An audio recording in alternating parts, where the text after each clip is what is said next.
Justice Narasimha Reddy commission ముందుకు electricity JAC నాటు electricity జేఏసీలో ఉన్నటువంటి ఎలక్ట్రిసిటీ జేఏసీ చైర్మన్గా పనిచేసినటువంటి రఘు అయితే అటెండ్ అవ్వడం జరిగింది. అసలు ఏం జరిగింది 2015 జూన్ నుంచి 2023 డిసెంబర్ వరకు జరిగినటువంటి మొత్తం పరిణామాలన్నింటినీ కూడా అక్కడైతే చెప్పడం జరిగింది. అసలు ఏంటి జస్టిస్ నరసింహారెడ్డి కమిషన్ ముందట ఏ విషయాలను ప్రస్తావించడం జరిగింది తెలుసుకునేటువంటి ప్రయత్నం అయితే చేద్దాం. సార్, అసలు మీరు ఏం విషయాలను ప్రస్తావించడం జరిగింది? మీరు గతంలో 2016-17లోనే ఛత్తీస్గఢ్ సంబంధించినటువంటి విషయంలో ఎలక్ట్రిసిటీ ఒప్పందాల విషయంలో పేపర్ రిలీజులు అలాగే ఆర్టికల్స్ ఒక పుస్తకాన్ని కూడా రిలీజ్ చేసినటువంటి సందర్భం అప్పుడు వినలేదు. ఇప్పుడు అదే విషయాలను ప్రస్తావించారా, ఇంకేదైనా విషయాలను ప్రస్తావించేటువంటి ప్రయత్నం చేశారా?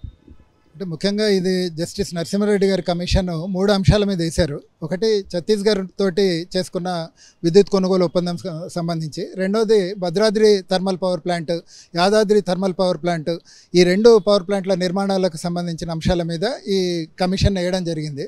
ముఖ్యంగా ఛత్తీస్గఢ్కు సంబంధించి మేము 2016లోనే అనేక అభ్యంతరాలు చెప్పాం. అంటే దీంట్లో వచ్చే సమస్యలు ఏ విధమైన సమస్యలు రాబోతున్నాయి, ఏ విధంగా కాంప్లికేషన్స్ వస్తున్నాయని చెప్పాం మేము. ముఖ్యంగా ఇందులో మేము చెప్పిన అంశాలన్నీ కూడా దాదాపు ఇప్పుడు ప్రూవ్ అయ్యాయి. ముఖ్యంగా మేము అప్పుడు చెప్పింది ఏంటంటే, మీరు దయచేసి ఎంఓయూ రూట్ అంటే ఛత్తీస్గఢ్తో మాట్లాడి ఒప్పందం చేసుకోవడం అది కరెక్ట్ కాదు. ఒక కాంపిటేటివ్ బిడ్డింగ్ అంటే కాంపిటేటివ్ బిడ్డింగ్లో ఛత్తీస్గఢ్ కూడా రావచ్చు, ఎన్ని కంపెనీలైనా రావచ్చు.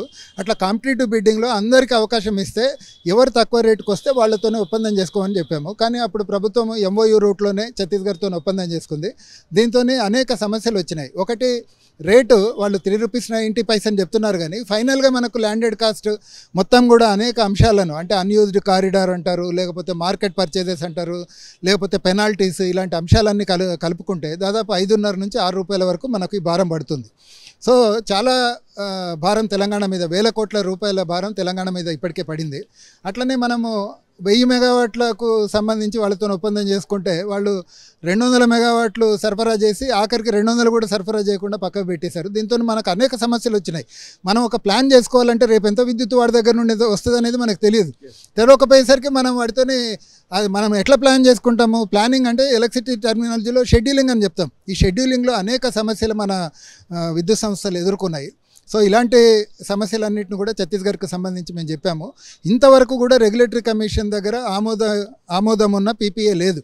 అంటే చాలామంది పీపీఏ ఆల్రెడీ రెగ్యులేటరీ కమిషన్ ఆమోదించిందని చెప్తున్నారు. ఇంతవరకు కూడా రెగ్యులేటరీ కమిషన్ ఆమోదించింది కేవలం ఒక ప్రొవిజనల్ టారిఫ్ మాత్రమే.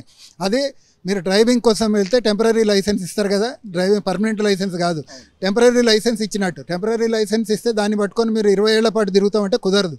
వాళ్ళు కొద్దిగా ఇస్తారు టైము, ఇమ్మీడియట్గా మీరు వచ్చేసి దాని మీద అప్రూవల్ తీసుకోవాలి. ఇంతవరకు అప్రూవల్ తీసుకోలే. అప్పుడు మేము 2016లో లేవనెత్తిన అంశాలన్నింటినీ కూడా తెలంగాణ ఎలక్ట్రిసిటీ రెగ్యులేటరీ సంవత్సరాల పాటు 1000 మెగావాట్లకు సంబంధించినటువంటి పూర్తి వినియోగాన్ని వినియోగించుకున్నారు అసలు తెలంగాణ రాష్ట్ర ప్రభుత్వం నుంచి తెలంగాణ ప్రజల కోసం. ఇది మొత్తం 12 ఏళ్ల అగ్రిమెంట్. 2017 ఏప్రిల్ 1 నుంచి 17 ఏళ్ల పాటు ఈ ఒప్పందము, 12 ఏళ్ల పాటు ఒప్పందము.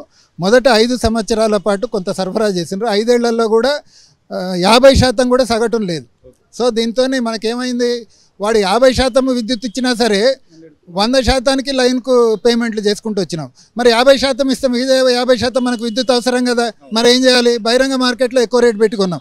వాడు నిజంగానే ₹4 ఇచ్చి ఉంటే మార్కెట్లో మనం ₹5, ₹6 పెట్టి కొనాల్సిన అవసరం వచ్చేది కాదు. దీనివల్ల ఏమైందంటే మనకు ఇతర సమస్యలు అనేకం వచ్చినాయి. వేల కోట్ల రూపాయల భారము ఛత్తీస్గఢ్ ఒప్పందం ద్వారా పడింది. ఇప్పుడు ఉన్నటువంటి పరిస్థితులలో ఇంకా మీరు చెప్పిన దాని ప్రకారం 2016, 2024 8 సంవత్సరాలు గడిచింది. ఇంకా 4 సంవత్సరాల అగ్రిమెంట్ అట్లనే కొనసాగుతూ ఉంది. ఈ 4 సంవత్సరాలకు కూడా ఇప్పుడు ఉన్నటువంటి ప్రభుత్వం చెల్లించాల్సినటువంటి అవసరం అయితే ఉంది కదా. అంటే దీని మీద మాత్రం ఈ కొత్త ప్రభుత్వం కొన్ని చర్యలు తీసుకోవాలి. ఎందుకంటే ఆల్రెడీ ఇంత భారాలు మనం మోసాం కాబట్టి, ఎందుకంటే ఆల్రెడీ కట్టాల్సిన డబ్బులన్నీ కట్టేస్తున్నాం కాబట్టి దీన్ని మనము ఎట్లా చూడాలి అనే దాని మీద మాత్రం ఒక తీవ్రమైన, ఎందుకంటే ఇంకా మనకు చాలా పీరియడ్ ఉంది, బ్యాలెన్స్ 12 years ఉంది. మనకు ఏ నిర్ణయం అయితే బెటరు. ఎందుకంటే ఒప్పందము ఇప్పుడు సమస్య ఏమైందంటే, ఇప్పుడు మనకు ఛత్తీస్గఢ్ నుంచి వచ్చేది 390 కాస్త మనకు ₹5.5-6 దాకా పోయింది.